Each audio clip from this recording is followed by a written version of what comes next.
Welcome to the first ever episode of Coach's Corner with Beardmohbox, or Tactical Talk Tuesdays. Or maybe we'll release it on Wednesdays and call it Here's How You Do It Hump Days. Anyway, you know, I watch a lot of NFL games, at least 2. So I thought, why not do some film breakdowns and take a look at how the biggest plays of the weekend of the NFL went down. And we'll start here with the most popular game of the weekend, the Chiefs at the Patriots. And we're going to take a look at an example of a perfect coverage sack here for the first one. So let's take a look here as Tom Brady drops back, and we'll freeze it here. And as you can see, perfect coverage, nobody open to throw to, and that's why he was sacked. So that was a huge play for the Chiefs. This is another one, Patrick Mahomes to Tyreek Hill, huge connection for the touchdown.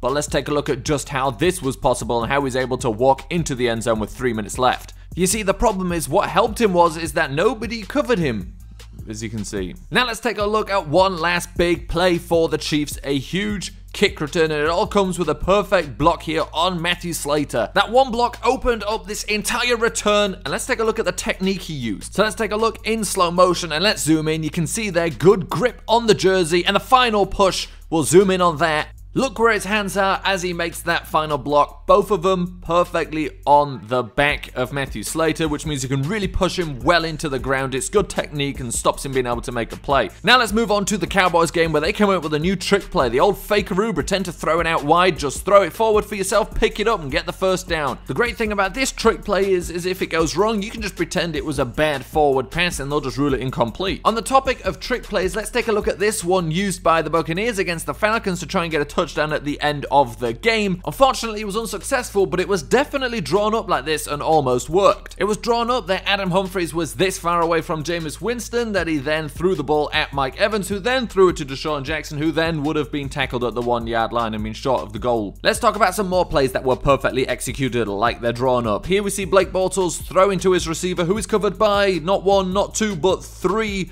defenders. What could possibly go wrong? Okay, maybe the responsibility falls on the quarterback for that one. Here we see Phillip Rivers executing the play perfectly. Triple coverage, throw it at the receiver, touchdown. It's pretty much guaranteed if you do it right. Alright, so let's stay in this game for an example of perfect hand placement on a run block by Russell Okung here for the Chargers. Let's take a look at it in slow motion here. First, the hand goes straight to the helmet, the forearm to the back of the head, and just punch him into the ground. And as you can see, because of that block, Gordon scores the touchdown. As a matter of fact, if you're a young offensive lineman looking to get better, you really should watch a lot more of Russell Okung. For example, if you're struggling in pass blocking, why not try starting an entire second earlier than the rest of your teammates? It doesn't just help you beat your opponent, it confuses the entire defense and could lead to a touchdown. On the topic of touchdowns, that's exactly what the Panthers needed at the end of their game against the Redskins. And now what you'll see here is good game management. 2nd and 5, take a shot. Maybe the Redskins don't expect it, but you almost got it.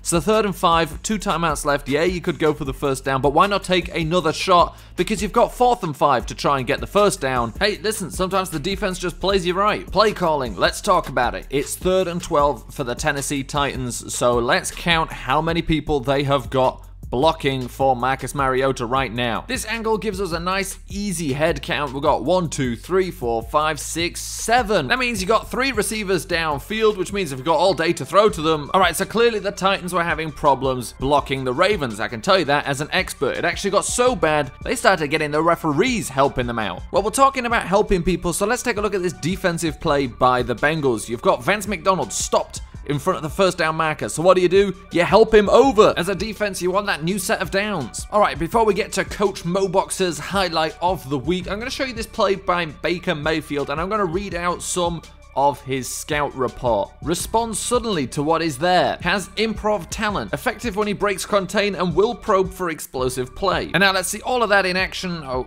never mind. And here you go, it's what you've all been waiting for. It's the play of the week with 15 seconds left. Antonio Brown scored a touchdown for the Steelers, and I'm going to break down the play and explain exactly how they did it. You see, it all starts here, and I apologize for the poor quality. These guys are just already fast, so they blur very quickly. You can see the ball here, and you can see this blatant pass interference by Hunter as he makes contact and blocks the cornerback before Antonio Brown has even caught the ball. So that is it for this first episode of Coach's Corner, Tactical Talk Tuesday. Come back for more incredible insights into the NFL. Like I said, I watch so many games of NFL. I know everything.